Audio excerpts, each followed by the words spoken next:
Welcome back to the show, everybody. Check out these headlines we have for you here. Automated market makers, what are they? How do they work? We've got it for you. VanEck advises RIAs, registered investment advisors, on XRP clarity, ladies and gentlemen. BlackRock's in the news, and so is SWIFT, and 80% of high-value payments. You're going to love it. Somebody roll that beautiful intro.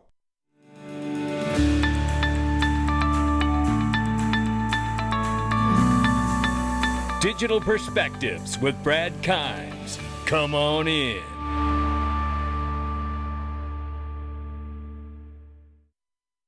Welcome back to the show. You can follow us on Twitter and YouTube for exclusive content. Right now, $1.08 trillion market cap for crypto. The market is off by 1.3%. Bitcoin, 26,700 plus right now. 1,500 plus for Ethereum. Tether market cap, 83.4 billion plus. Number 5 spot is XRP at 47 cents now, falling like a manhole cover from the sky, off by 9% on the 7-day and 1.8 in the last 24 hours. Not what we want to see. But you know what this is? It's linked to, it's where you can get access to private equity, the best private equity, in fact, in the world. And you can get it at a minimum, affordable minimums. And I tell you, all you need to do is to go register right now to get started.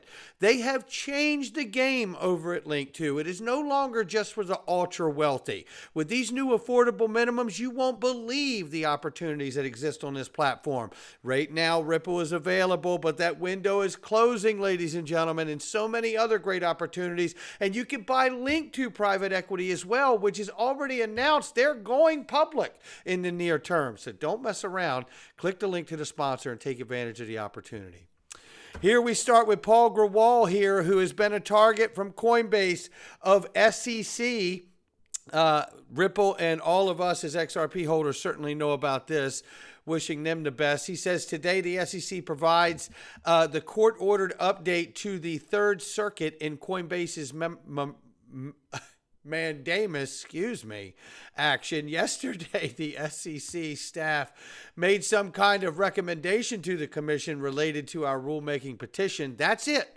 That's the whole update, and it's right here. It says, Counsel for the Securities and Exchange Commission submit this update in response to the court's June 20th, 23 order. And in April of 23, it says here, Coinbase filed a petition to the writ of mandamus seeking compel commission to act on Coinbase's July 22 rulemaking petition within 7 days. And then it says here, the commission filed a response, and then Coinbase filed a reply. Thereafter, in response, the counsel of the commission submitted a letter addressing the status of Coinbase's rulemaking petition, explaining that under the circumstances, the staff anticipated that it will be in a position to make a recommendation to the commission regarding Coinbase's rulemaking petition within 120 days, and that should the court be disinclined to deny the mandamus petition at this time, counsel for the commission can provide the court with a status report at the expiration of that period by October 11th. And basically here the court stated that it would retain jurisdiction but will not rule at this time on the mandamus petition, and ordered the commission to update the court. I tell you, this is a lot of just stalling. What a quagmire all of this is. You know, just despicable, the SEC and what they've done to this entire space. Paul Grewal says, we're grateful that the court inspired this small step, but a formal public answer to the petition is still long overdue. And that's the problem here. Right? And given their ongoing enforcement campaign against crypto, the SEC should at least tell the court its timeline for a decision. No more kicking the can down the road, please. And he even says please. But you know what? This is what the SEC does, and it's obstructive. At the very least, it's obstructive. And beyond that, it gets quite dark, which I lean into heavily here. But nevertheless, you can't talk about certain things on the channel. Things will happen to you. Free DAI. Why is he not back on the Twitter X platform? It's ridiculous. I have it pinned at the top of my profile. Please share and tag. Let's keep it alive. Let's get DAI back on this platform. You know, I will be making changes to the format of what I offer as well. I have been victim as well of multiple censorship moments in my career in the influencer world. And there comes a time when you have to make a pivot to try to take the power back, because the freedom of speech is not what they say it is. I tell you that. And here's not so stable from Michael Branch. Polygon-based stablecoin USDR, backed by illiquid real estate assets, has lost its peg and fallen below $1, trading at 54 cents at the time of writing this. You know, I had a conversation back in 2019 very quickly with David Schwartz, and one of the parts of that conversation we had was about how stable coins themselves, are usually pegged to one thing, right? Here it's real estate assets. In other cases, it's pegged to $1 of some sort, and that really can be the vulnerability. And as it is exposed here, and just like we saw with Terra Luna, I mean, we've seen this over and over again. But I think there is a direction we could go. And the XRP ledger has reached 83 million ledgers closed, underscoring the evolution as a smart contracts hub. And then it says here, Ripple is expanding globally with a focus on the MENA region. Sologenic has contributed to its mission of attracting institutional investors. And I say, as the introduction of automated market makers come on the scene, it could change the integrity or characteristics of what XRP looks like to a regulator. We'll get into that. But how do you say RippleNet without saying RippleNet? Well, I tell you, you say it with the Digital Pound Foundation involved. And essentially, this is what they describe is RippleNet. I'm not going to play the whole clip, but take a listen. Solution that also fits in with the risk appetite of regulated FMIs like the banks. I think, Laura, you also had some thoughts on innovative applications in the payments and cash management and liquidity management space. Yeah, so maybe along similar lines to what Shreya, you've been saying. But if you think about sort of digital settlement assets as a sort of a kind of used in payments, and how are payments and what sort of needs are there, particularly say around sort of treasury liquidity management in payments. I think you can potentially see some use cases, advantages to having a technology and system where you can use smart contracts, and thinking about sort of liquidity management, kind of zero balancing and all of those kinds of products that are out there today to help corporate groups and others kind of manage where are their funds sitting, how are they working most efficiently. Again, I think you can see advantages potentially for the technology to just make that more efficient, more automated. I agree. And we do know that, as ISO Samurai rightfully points out, RippleNet does not have smart contracts, though. He's absolutely correct in that. But I thought the same thing that Mr. Mann did. He said the XRP ledger does not have native smart contracts is correct, but don't forget about hooks, right? And don't forget about Codius, wherever that is, right? Think about that. But they are describing what sounds a lot like RippleNet to me. And don't forget, I'm highlighting this because it was the Digital Pound Foundation, for which Ripple is a part of, even though they weren't in that particular discussion. Now, where are we in this cycle of crypto winter? And you're going to hear in 49 seconds here. Past and also like economical crisis. So how do we compare this one to the previous ones, and what can we learn from past crises and from this one? Yeah, I think the positive thing is that we know it's a cycle, and so we know after the winter comes the spring, which is nice. By now we also know that there's like a similar price development, though depending on which cycle, also on different orders of magnitude. We see similar behaviors. We see what is, for instance, very typical that if you have a crypto winter, good news tend to be ignored. That's right. And we are in a crypto winter where good news is being ignored because it doesn't show up in price reflection.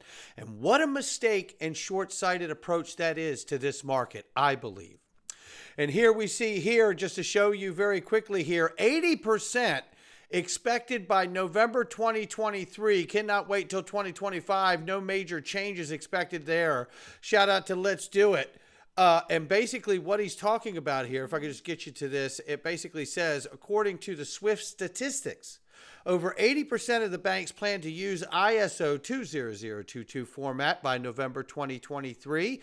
And we know, as I talked about in my earlier video this morning, that that will be a coexisting phase that we are currently in right now, and that will run till 2025, as I understand it. So very, very exciting, because ISO 20022, a messaging language that has been adopted as the standardization to messaging for financial payments, is really been around for more than a decade, but nevertheless, they've set it up so they can standardize the payment messaging world and open up the coding to be able to move digital tokenized assets along with that messaging, which is really where the standardization comes into play. Now, BlackRock completed a transaction on derivatives market using Onyx, the blockchain platform developed by JP Morgan. The transaction used tokenized collateral, ladies and gentlemen. Just very quickly here, let's take a look at it. It says the asset manager used these tokens to settle a transaction with Barclays in an over-the-counter trade. These operations occur between two parties, and detail regarding the price, order size, and other details remain hidden from the public. This from Tom McGrath, the Deputy Chief Operating Officer, Cash Management Group at BlackRock, says money market funds play an important role in providing liquidity to investors in times of high market volatility. The tokenization of money market fund shares as collateral in clearing and margining transactions would dramatically reduce the operational friction in meeting margin calls when segments of the market face acute margin pressures. This is huge, seeing BlackRock take part in this right here with the Onyx platform developed by JP Morgan. This is telling me that there is a crypto winter, but there will be a crypto spring, and it sounds like utility and the use of this utility of this blockchain, DLT, and tokenization of traditional market products. That's what's coming, and there's more evidence of it right here, as VanEck is advising registered investment advisors that tokens are not securities if purchased in blind bid-ask transactions like XRP in the Ripple versus SEC case. And here it is right here. If you take a quick look at this, and we just go into this very quickly here, it says this right here on VanEck. It's saying, as documented in the Ripple Labs versus SEC summary judgment on July 13, 23, I don't think any of us will forget that date, programmatic secondary sales of the tokens are not considered to be securities while this case is still in trial. It provides some clarity and a reference of how the trading of tokens in blind bid and ask transactions on decentralized exchanges and protocol is currently perceived by the courts. Major piece there for VanEck to be showcasing that judgment for basically registered investment advisors known as IRAs, right? So that is really, really key. Shout out to Rather Comment for that. And here from Bond Crip. Ripple CTO clarifies that automated market makers amendments limited impact on XRP ledger performance. A developer questions CPU usage, and Schwartz emphasizes it's a minor concern. Automated market makers integrated with XRP ledger's core payment and liquidity features remain valuable. And as of today, the automated market maker is something that is being voted on right now. And as I know of it, there's only one vote from Ripple at the moment. We'll have to see what happens there. I don't know if it's going to make the cut. But here is a great clip here by Daniel from Casino Coin, and he shares a 6-minute really powerful video. If you want to understand everything about automated market makers, he's got it right there in that video he did, and shout out to him. That's the contribution to the community we all need there. That is leveling everybody up. And I was glad to watch it because it made sure that I do understand it exactly the way it goes. So thank you to Daniel for that. And I want to give you this little short piece out of this where you can get it in a nutshell about automated market makers. Take a quick listen. What is an automated market maker, AMM? An AMM is like a robot banker that helps people easily swap different types of money using a big shared pot. People who add money to the pot get special tokens and can earn fees from the swaps, but there are some risks if the market changes a lot. They can also vote on settings and bid for fee discounts. If the pot empties, the robot goes away, but can be brought back by refilling the pot. An AMM can help you to enjoy the convenience of instant, hassle-free trading. If you want to learn more, check the comments for the link to the full video. And it's a great full video. I don't have time to show it today, but it is powerful, and you can find it on my profile. Again, shout out to Daniel from Casino Coin for putting that out. And I want to say that with automated market makers ultimately making their way to the ledger at some point, maybe not right now, but at some point, I believe it could create a discussion about how it could change the characteristics of how XRP is seen as a virtual currency, certainly not a security, but to the regulatory industry and the financial industry at that point too. So, or regulatory agencies, I should say rather. So this gets extremely exciting for me, ladies and gentlemen. Don't rule out the fact that automated market makers could change the conversation and have XRP looked at as a stable coin, because an automated market maker works as a stabilization mechanism. Not financial advice from me or anyone else. It's just my digital perspectives. I'll catch all of you on the next one.